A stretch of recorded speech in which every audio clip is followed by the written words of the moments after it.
이재명 정부가 출범한 지 약 2주 조금 넘었습니다. 국민들은 이재명 정부 어떻게 평가하고 있는지 국민들 마음속 들여다보겠습니다. 메타보이스 김봉신 부대표 나오셨습니다. 안녕하세요. 안녕하십니까.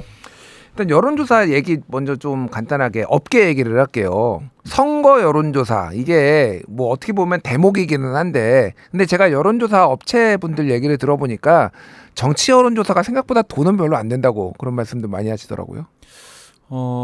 예, 그럴 수가 있는데요. 그 이유는 너무나 이제 계절을 타는 거죠. 몇 년 만에 이제 한 번 있다 보니까 이 선거 여론조사를 위해서 사람을 많이 뽑을 수도 없고 시설을 늘릴 수도 없고 그렇습니다. 예. 그러다 보니까 선거 여론조사가 수익성이 좋다 나쁘다는 뭐 그때그때 다를 수가 있는데요. 그러다 보니까 이게 또 선거 여론조사는 잘못하면 법적인 제재를 받습니다. 그러니까요. 그러면은 이제 한 번 조사해서 뭐 불과 100만 원 남겼는데 과태료가 실수를 해서 과태료가 나오면 뭐 1,000만 원 이렇게 되니까 이게 사실은 굉장히 좀 위험하기도 하고 예. 그래서 업계 입장에서는 선거 여론조사를 아주 전문으로 하지 않는 곳이 그런 곳이라면 모를까 그렇지 않은 곳은 대부분이 선거 여론조사를 또 안 하기도 합니다. 그러니까요. 생각보다 그래서 선거 여론조사를 그럼에도 하는 이유는 굉장히 사람들이 관심이 많은 거 그리고 여기에서의 어떤 적중률이라든지 이런 것들을 평판에 쌓으면은 다른 데에서도 도움이 많이 돼서 하신다고 얘기 들었는데 이제 제가 사실 뭐 업계 얘기 이익을 오늘 얘기하려는 건 아니고 궁금한 게 이제 선거 여론조사는 끝나고 평시 여론조사가 됐잖아요. 네. 그럼 이제 우리가 특히 이제 정권이 새로 출범하고 그랬을 때 어떤 것들을 좀 눈여겨 보면 되는지 그게 좀 그 어떤 차이가 있는지 좀 말씀해 주시죠. 그렇죠. 이제 정부가 이제 시작이 됐습니다. 새 정부가 이제 출범하게 되면은 가장 중요한 것은 새로운 대통령에 대한 기대감 또는 국정에 대한 평가. 기대감은 뭐 잘할 것으로 보시냐, 잘못할 것으로 보시냐, 뭐 이렇게 묻는 거고요. 예. 평가는 이제 흔히 국정 지지도라고 하는 지지율이라고 하는 그 조사는 사실은 긍정적인 평가를 하느냐, 부정적인 평가를 하느냐, 잘하느냐, 못하느냐를 평가합니다. 예. 그렇게 해서 보통은 이제 긍정 비율이 어느 정도 나오느냐를 가지고 이렇게 좀 따지게 되는 요걸로 이제 시선이 완전히 집중이 되고요. 예. 그다음에 큰 선거가 끝나면 특히 이제 대통령 선거가 끝나면 야당 지지도가 좋지가 않습니다. 그러니까 지금 같은 경우는 국민의힘 지지도가 사실은 뭐 조금 이따 소개를 해드릴 텐데요. 그렇게 좋지가 않습니다. 이렇게 이제 야당이 그 여당과 비슷한 수준, 그러니까 오차범위 이내로 쫓아가는데 걸리는 시간이 예. 많이 걸릴 때는 3, 4년이 걸립니다. 3, 4년이 걸릴 때도 있어요? 예. 지난 문재인 정부 시절에 당시 이제 자유한국당 그리고 이제 이름을 미래통합당으로 바꾸기도 했는데요. 예. 국민의힘의 전신이었던 그 보수 정당인 그 정당이 쫓아가는 데까지 2017년 대선 끝나고 무려 2021년 3월 말 정도 돼서야 오차범위 이내까지 쫓아갑니다. 그때가 딱 정확하게 서울시장 보궐선거 열렸을 때잖아요. 정확히 보셨습니다. 예. 서울시장 그리고 부산시장 보궐선거를 하게 됐을 때에 그때 이제 더불어민주당 그 단체장이 이제 내려오게 되면서 발생한 그런 어떤 보궐선거이기 때문에 민주당이 후보를 내야 되느냐 말아야 되느냐 이런 게 있었고요. 그 직전에 LH 이 사태가 있었습니다. 예. 그러저러한 상황에서 정부 여당이 되게 좋지 않은 힘든 선거가 있을 때에 가까스로 오차범위 내로 진입을 했을 뿐 3년 이상 걸렸습니다. 그렇군요. 예. 그러니까 이제 뭐 뒤에 우리가 또 자세히 얘기하겠지만은 결국은 그 정당을 지지하는 사람들 입장에서는 맨날 선거 지면은 지지의 맛이 안 나는 거죠. 그러니까 지지층도 이완이 되고 예. 중도층도 잘 눈길이 안 가고 그러다가 이제 어떤 이런 선거를 계기로 또 모멘텀이 좀 바뀐다 이렇게 말씀해 주신 것 같고요. 본격적으로 이제 여론조사 좀 보도록 하겠습니다. 일단은 요거 전에 좀 일종의 팩트 체크를 좀 해야 될 것 같아요. 여론조사를 본격적으로 얘기하기 전에 G7 정상회의 이제 출국 중에 기자간담회 있었잖아요. 그때 이재명 대통령이 국민 그 기자가 지지율 관련해서 물어봤어요. 그러니까 이렇게 얘기를 했습니다. 이재명 대통령이 저는 언제나 공직을 맡으면 시작할 때보다 마칠 때 지지율이 더 높았던 것 같다. 이렇게 이거는 아직 이제 마치질 않았으니까 우리가 그 결과를 놓고 팩트 체크를 할 수는 없는데 이 얘기인즉슨 그동안은 다른 사람들은 다 지지율이 시작할 때보다 끝날 때 낮았다라고 이제 본인은 다를 거다라고 얘기를 한 거잖아요. 어떻습니까? 그동안 역대 대통령들 이제 87년 이후에 역대 대통령들 지금 시작할 때와 끝날 때 지지율이 좀 어땠어요? 역대 대통령 결과를 보시면은 단 한 번도 시작할 때보다 끝날 때 지지도가 더 높았던 그런 대통령은 없습니다. 없어요. 없습니다. 예. 그래서 이제 흔히 이 한국갤럽이 분기 평균을 냈을 때의 결과인데요. 뭐 김영삼 대통령 같은 경우는 처음 시작했을 때 71이었습니다. 1년차 1분기 때. 예. 그런데 끝날 때는 6%였습니다. 김영삼 대통령. 아 그때 이제 IMF IMF 가 터졌죠. 외환위기 왔을 때. 맞습니다. 비슷한 사례가 이제 박근혜 전 대통령이 마지막에 처음 시작할 때는 이제 분기 평균이 42, 근데 마지막에 12라고 나오는데 이것도 사실은 마지막에는 되게 낮아졌습니다. 이게 한 국정농단. 자릿수였던 걸로 정확히 기억해요. 보셨습니다. 4%, 5% 그렇게 해서 쭉 나온 때가 있었습니다. 이렇게 굉장히 특이한 사건이 있지 않다 하더라도 노무현 전 대통령은 60에서 시작해서 27, 이명박 전 대통령은 52에서 24, 그러니까 뭐 거의 20%대였고요. 문재인 전 대통령이 처음 시작이 무려 81이었습니다. 그런데 마지막 끝날 때 42, 한 반토막 정도였는데 이것도 굉장히 높다라고 평가를 받았었습니다. 그러니까 역대 대통령 중에서 퇴임할 때 지지율이 제일 높았던 사람이 문재인 대통령인 거죠? 그러니까? 그렇습니다. 40%를 넘은 경우는 처음이었고요. 윤석열 전 대통령 같은 경우 50%로 시작해서 18% 정도고, 그리고 이제 이번에 이재명 대통령 공직을 맡으면 시작할 때보다 마칠 때 더 높았다라고 하면, 기존 공직은 성남시장 2번 하시고 경기도지사 하셨는데 단체장은 3번까지 할 수 있지 않습니까? 지자체 단체장은. 그렇게 되면은 끝날 때에 다음이 있기 때문에 낮아지지 않는 경우도 꽤 있습니다. 아 그렇군요. 대통령은 한 번밖에 못 하지 않습니까? 단임제. 그러니까 레임덕이라는 게 확실하게 오는데, 그렇죠. 예를 들면 이 사람이 또 재선 3선까지 나갈 수가 있는 지자체장 같은 경우에는 유지되는 경우가 꽤 있었다. 맞습니다. 알겠습니다. 자 그러면은 죄송합니다. 이재명 대통령이 얼마를 얻었고 최종에 얼마를 얻어야지 이 약속을, 본인의 호언장담을 지킬 수 있는지 한번 확인해 보겠습니다. 일단은 지금 어때요? 지금 이 최근에 여론조사. 전국 지표조사 한번 보시면은 이 조사는 엠브레인 퍼블릭 헬스 리서치 코리아 리서치 장훈 리서치가 6월 9일부터 11일 전국만 18세 이상 남녀 1,001명 대상으로 무선 전화 면접 방식으로 진행을 했습니다. 표본 오차는 95% 신뢰 수준에서 플러스 마이너스 3.1% 포인트입니다. 오늘 소개해드리는 모든 조사는 중앙선거여론조사심의위원회 홈페이지를 참조하시면 되겠는데요. 여기에서 잘하고 있다, 이재명 새로운 신임 대통령이 잘하고 있다가 53 나왔습니다. 53이요? 잘못하고 있다는 19니까 이 정도만 유지된다 하더라도 마지막까지 한 50%대를 유지한다면 이것도 기록이죠. 엄청난 기록이 됩니다. 근데 아까 전에 이제 이게 한국갤럽하고 이제 저거 전국 지표조사가 다르기는 하지만은 기본적으로 전화면접 조사라는 이제 유사성이 있으니까 그거를 비교를 해봤을 때 53으로 시작을 한 거는 이게 높은 건가요? 낮은 건가요? 제가 봤을 때 아주 높지도 아주 낮지도 않습니다. 다만 윤 전 대통령 취임 시기하고 비교하면 같은 조사입니다. 48이었습니다. 잘하고 있다. 그러면 이게 지금 격차가 5%포인트니까 사실은 윤 전 대통령 취임 시기와 지금 이재명 대통령 취임 시기에 잘하고 있다라는 평가 자체는 큰 차이가 지금 없습니다. 이게 그러니까 제가 이런 거잖아요. 선거 결과를 보면은 이제 그 사람이 득표율이 이제 우리가 알잖아요. 그러면은 2022년 윤석열, 이재명 이 두 사람이 붙었을 때, 윤석열 후보가 됐을 때 그때 득표율이 48% 정도 됐거든요.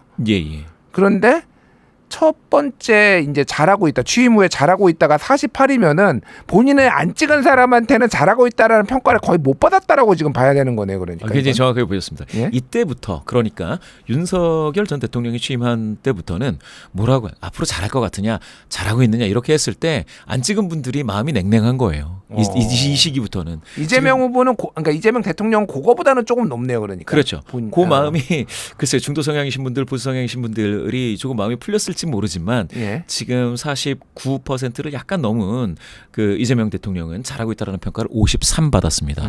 그런데 이렇게 따지면은 과거에 문재인 전 대통령 같은 경우에 그때는 이제 MBS 조사가 없었지만 갤럽 기준으로 봤을 때 그때 득표가 41이었습니다. 문재인 대통령. 그런데 잘 하고 있느냐가 80에 가까웠어. 80 나왔으니까 거의 2배죠. 뭐 속된 말로 더블. 더블이 나왔습니다. 더블 스코어인데 이런 경우에는 그때까지만 하더라도 내가 찍지 않았더라도 일단 됐으니 열심히 하시라.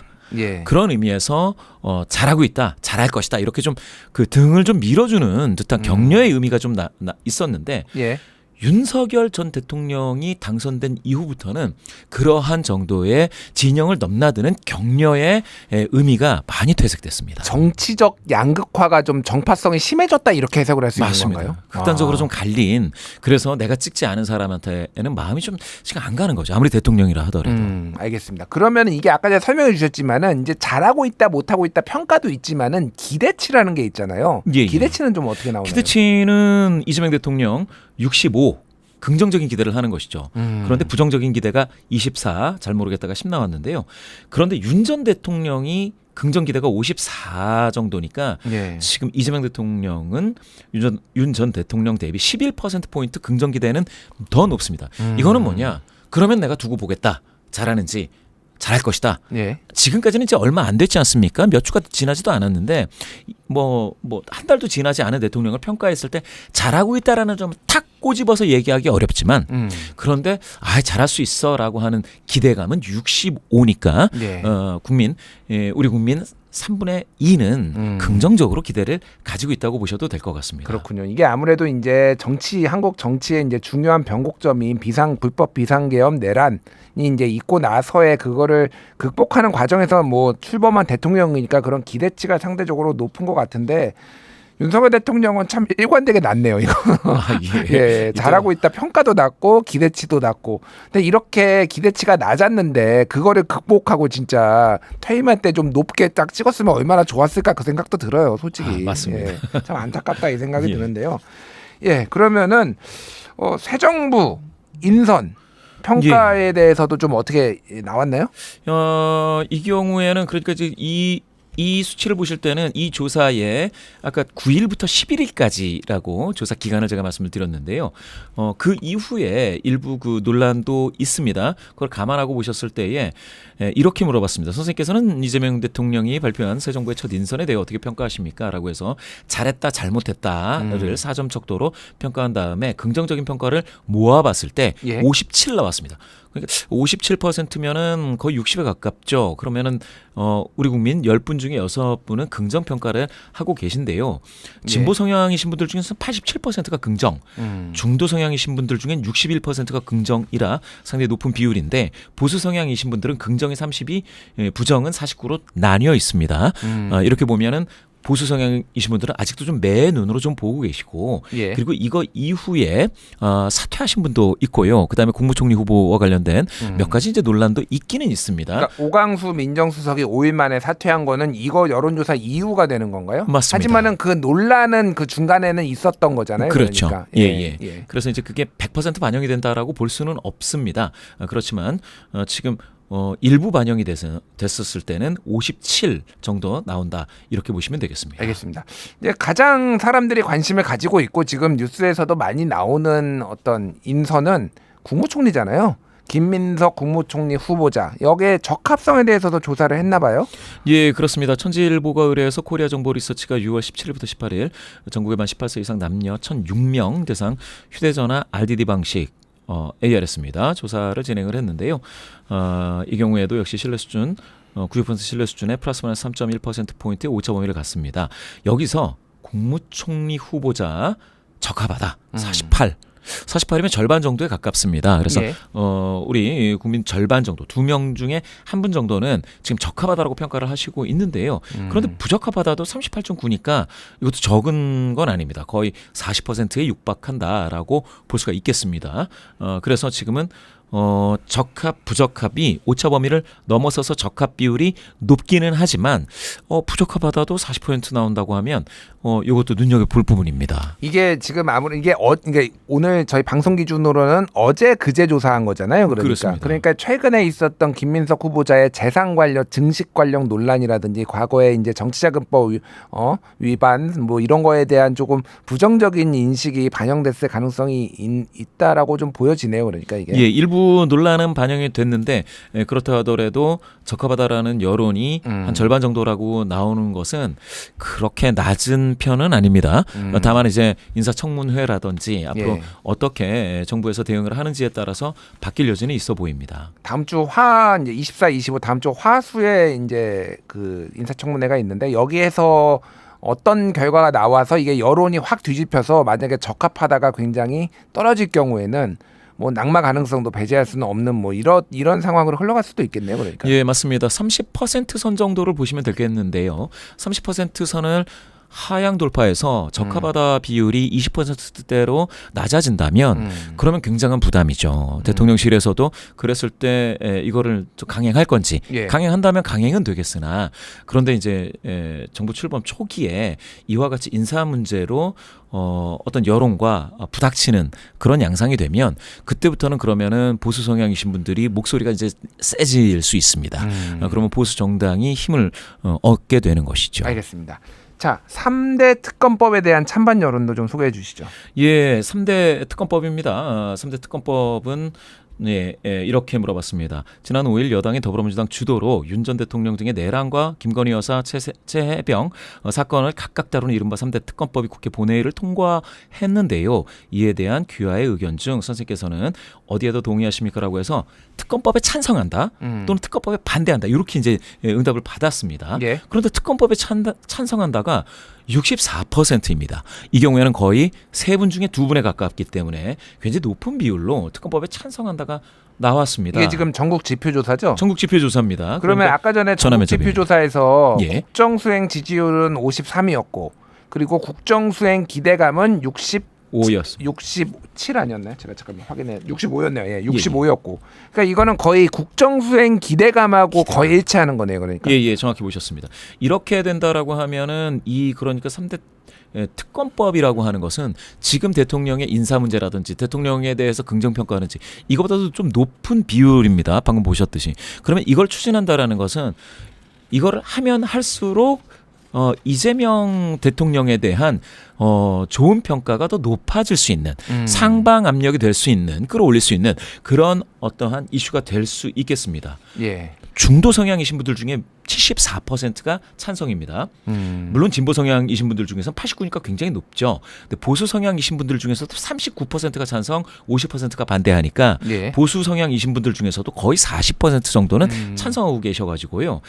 이 이슈는 굉장히 찬성 여론이 강하다 이렇게 보셔도 될 것 같습니다. 그렇군요. 이게 제가 그동안 여론조사를 봐왔던 느낌으로 봤을 때는 소위 말해서 이제 탄핵에 대해서 찬반 보수 성향이라고 본인이 응답하시는 분들도 10명 중에 한 4명 정도는 윤석열 대통령 탄핵해야 된다 이런 여론들이 있었거든요. 대략 그 정도 비율이 지금 3대 특검법에 대해서도 긍정적으로 지금 보수 진영 내에서도 보고 있는 거 아니냐 그렇게 보여요. 맞습니다. 국민의힘 지지하시는 분들 중에서는 64%가 반대를 하긴 했는데 역시 23%가 찬성을 하니 4분 중에 1분 정도가 찬성 쪽에 귀를 기울이고 있다 이렇게 보셔도 될 것 같습니다. 알겠습니다. 자, 이번에는 4대 영역이라고 하는 거는 사이버 테러, 감염병 유행, 북한의 무력 도발, 식량 수급 이것에 대한 불안감에 대한 수치를 좀 살펴봐야 될 것 같은데 이게 이제 사회 인식 조사 같은 거잖아요. 그러니까. 예. 맞습니다. 이게 좀 약간 안보 위협에 관련된 한 4가지 정도를 3번에 걸쳐서 조사를 했습니다. 2023년, 24년 그리고 이번에 25년인데요. 참 재미있는 건 이번에 사이버 테러 같은 경우에는 기존보다 다소 높아졌습니다. 무려 8%포인트 더 높아져서 사이버 테러가 불안하다라는 응답하신 분들이 74%입니다. 예. 4분 중 3분에 해당이 됩니다. 그러니까 이게 그 전에 조사한 거는 1년 전에 66이었습니다. 예, 그러니까 2024년 6월 셋째 6월. 주에 조사한 거고 요거는 2025년 6월 둘째 주에. 맞습니다. 근데 그 1년 사이에 지금 8% 포인트가 사이버 테러에 대해서 불안하다고 더 늘었다고요. 예, 그렇습니다. 최근에 어떤 인터넷 서점도 있었고요. 그 통신사 유심도 있었고요. 그래서 이제 그런지 사이버 테러는 좀 더 불안하다가 좀 더 많아졌는데 재미있는 건 북한의 무력 도발이 1년 전에 62였거든요. 예. 그런데 이번에 1년 후에 즉 6월 2주 49 나왔습니다. 그러면 이거는 13%포인트 더 낮아졌습니다. 그렇군요. 예, 그러면은 정부가 바뀌고 나서 북한의 무력 도발과 관련돼서는 조금 낮아져서요. 감염병 유행이 50이니까 그거하고 비슷한 거거든요. 예. 그러면은 북한의 무력 도발이 지난 정부 시절에 62까지 높았다가 이번에 낮아진 것은 아무래도 정권 교체에 대한 어떤 효과 기대감 이런 것들이 나타나지 않느냐 이렇게 좀 볼 수 있겠습니다. 아무래도 이제 윤석열 정부에서 좀 더 대북 강경 노선을 펼치면서 특히 이제 대북 확성기도 하고 뭐 이런 것들이 북한에서도 지금 미사일도 많이 도발을 하고 이런 것들이 좀 불안감을 느끼다가 지금 최근에 대북 확성기도 안 틀기 시작했잖아요. 이재명 정부에서 그런 것들이 좀 영향을 준 것 같네요. 그러니까. 맞습니다. 예, 알겠습니다. 자, 이번에는 가정 경제에 대한 전망. 이거는 스트레이트 뉴스 조원 CNI 여론조사네요. 맞습니다. 스트레이트 뉴스가 의뢰해서 조원 CNI가 6월 14일부터 16일 조사를 했습니다. 2,000명 조사를 했고요. 2,000명을 조사하면 그 표본 오차가 95% 신뢰 수준에서 플러스 마이너스 2.2%포인트로 좀 낮아집니다. 예. 무선 RDD ARS 방식인데요. 여기에서 보시면 가정 경제가 현재보다 나아질 것이다가 40.1입니다. 요걸 기억해 주셔야 돼요. 현재보다 가정 경제가 나아질 거다. 40.1. 나빠질 것이다는 24.0인데 그런데 이게 윤석열 정부 때 비슷한 조사를 했을 때는 요게 달랐습니다. 예. 나아질 것이다가 윤석열 정부 시절 2024년 6월이죠. 그러니까 1년 전 대비해서 17%였습니다. 나아질 것이다. 근데 지금 방금 말씀드렸듯이 정부가 바뀌고 나서 나아질 것이다가 40.1이니까 경제에 대한 기대감이 이게 기대감이죠, 사실은. 그것도 가정 경제, 자신의 경제에 대한 기대감이 상당히 좀 강하게 반영이 되고 있고요. 나빠질 것이다가 1년 전에 윤석열 정부 시절 나빠질 것이다가 39.5였습니다. 예. 거의 40에 가까웠지 않습니까? 그런데 지금 나빠질 것이다는 24.0 많이 15.5%포인트가 좀 줄었습니다. 예. 그럼 이 기대가 현실이 되기를 좀 바랄 수밖에 없는데요. 예. 알겠습니다. 뭐 이거는 이제 뭐 추가 경정 예산도 지금 이재명 정부에서 한다라고 하고 윤석열 정부가 워낙 그 지표상으로 보면은 최악의 역대 정부 중에 최악이라고 볼 정도로 그렇게 지표가 안 좋았기 때문에 아무래도 그런 것들이 반영이 된 거 아닌가 이렇게 보여지고요. 아까 전에 우리가 얘기했던 거 정당 지지율 한번 보도록 정당 할게요. 지지율. MBS 조사로 다시 돌아갑니다. 더불어민주당 45, 국민의힘 23, 개혁신당 6 이렇게 나왔고요. 조국혁신당 3으로 기록이 됐습니다. 그 외에 진보당이 2% 정도 나왔고 지지하는 정당이 없다가 18인데요. 이렇게 보면 45대 23 격차가 상당합니다. 22%포인트로 확 벌어져 있는 상황이고요. 이것도 그러니까 더블 스코어네요. 그러니까 거의 더블 스코어가 됐죠. 그렇게 보면은 한 달 전 그러니까 5월 2주를 기준으로 봤을 때 국민의힘은 34에서 23이 됐습니다. 예. 무려 이게 11%포인트가 확 빠져 있는 상황이고요. 그리고 대통령 선거를 이긴 더불어민주당은 그 같은 시기에 38이었다가 선거 기간 동안 42, 40 이렇게 되다가 지금은 45가 됐으니까 이 MBS 조사에서 상당히 높은 비율의 정당 지도를 지금 얻고 있습니다. 그 그래프를 보면은 민주당이 어쨌든 대선 기간에도 30% 후반대였는데 이게 아무래도 국정의 수행에 대한 기대감이 좀 반영이 된 걸로 보입니다. 그런데 제가 눈에 띄는 거는 두 가지인데 하나는 국민의힘이 이제 굉장히 떨어졌다 많이 10%포인트 이상 떨어진 거가 하나가 눈에 띄고 하나는 조국혁신당이에요. 조국혁신당이 지난번 총선에서 이후로 계속 두 자릿수 상당한 기간 두 자릿수를 냈는데 지금 3% 개혁신당보다도 더 이렇게 낮아졌다라는 거는 이게 지금 내년에 지방선거를 치러야 되는 당의 입장에서는 상당히 지금 위기를 느껴야 되는 거 아닌가 그런 생각이 들어요. 그것도 있습니다. 제3정당이라고 할 수 있는 몇몇 정당 중에서 조국혁신당이 유일하게 총선 이후에 두 자릿수였습니다. 정확히 보셨습니다. 10.4%까지도 가고 이랬었는데 뭐 지금 이제 총선 지나고 나서 대선까지 지나고 나서는 너무 낮게 지금 완전히 줄어들었습니다. 그래서 이 부분은 조국혁신당이 좀 분발을 해야 되고 후보를 냈던 개혁신당 같은 경우에는 같은 한 자릿수이지만 좀 6%이니 조국혁신당 3%보다는 조금 나은 정도 아닌가. 근데 이게 이 격차는 오차 범위로 따지면 사실은 한 자릿수 정당들은 다 비슷하다고는 봐야 됩니다. 알겠습니다. 예. 자, 이거 좀 흥미로운 조사였는데 국민의힘의 당대표 여론조사가 있더라고요. 예. 한겨레리서치가 쿠키뉴스의 의뢰로 조사를 했습니다. 6월 14일부터 16일까지 조사를 해서 1,008명 조사를 했는데요. 이 경우에도 역시 마찬가지로 표본 오차는 플러스 마이너스 3.1%포인트입니다. 전체 평균으로 보면은 김문수 20.3입니다. 한동훈 16.3이 돼서 전체 평균에서는 오차 범위 이내처럼 보이고요. 안철수 9.6, 김용태 6.1, 나경원 5.3 이런 정도로 나왔습니다. 이렇게 나오면은 그 김문수 하고 한동훈하고 큰 차이가 아닐 거다라고 이제 보실 텐데 5점 이내로. 예. 그런데 이제 국민의힘을 지지하시는 분들 중에서만 따지면은 물론 그렇게 따지면은 이제 표본수도 좀 적어져서 221명 중이 되는데요. 그렇게 됐을 때 김문수 후보는 42%입니다. 예. 42.0. 그리고 지금 후보라고 하기엔 아직 등록 기간이 아니어서 한동훈 전 대표 같은 경우에는 22.7입니다.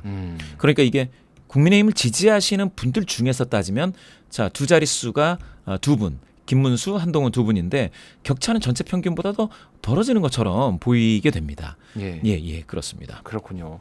뭐 어쨌든 양강 최종적으로 후보 두 명이 들어갔던 이 김문수, 한동훈이 좀 유력한 거는 이해가 가는데 아무래도 김문수 후보는 또 당의 강성 지지층으로부터 좀 더 지지를 받다 보니까 국민의힘 지지층 했을 때 좀 더 잘 나오는 것 같은데 이 두 사람이 나올지 봐야 될 것 같고요. 마지막으로 짧게 김문수 후보 패배 원인 같은 조사에서 좀 얘기가 나왔는데 어떻게 제일 높게 나왔나요? 예, 같은 조사에서 나왔는데 김문수 후보 패배 원인을 물어봤을 때 세 가지를 제시했습니다. 예. 극우적 이미지, 뭐 계엄 심판 내란 종식, 그다음에 이제 후보의 정책 공약, 비전, 뭐 이런 것들을 물어봤는데 전체 평균에서는 계엄 심판 내란 종식의 요구 때문이 34.8로 높은 비율이었거든요. 예.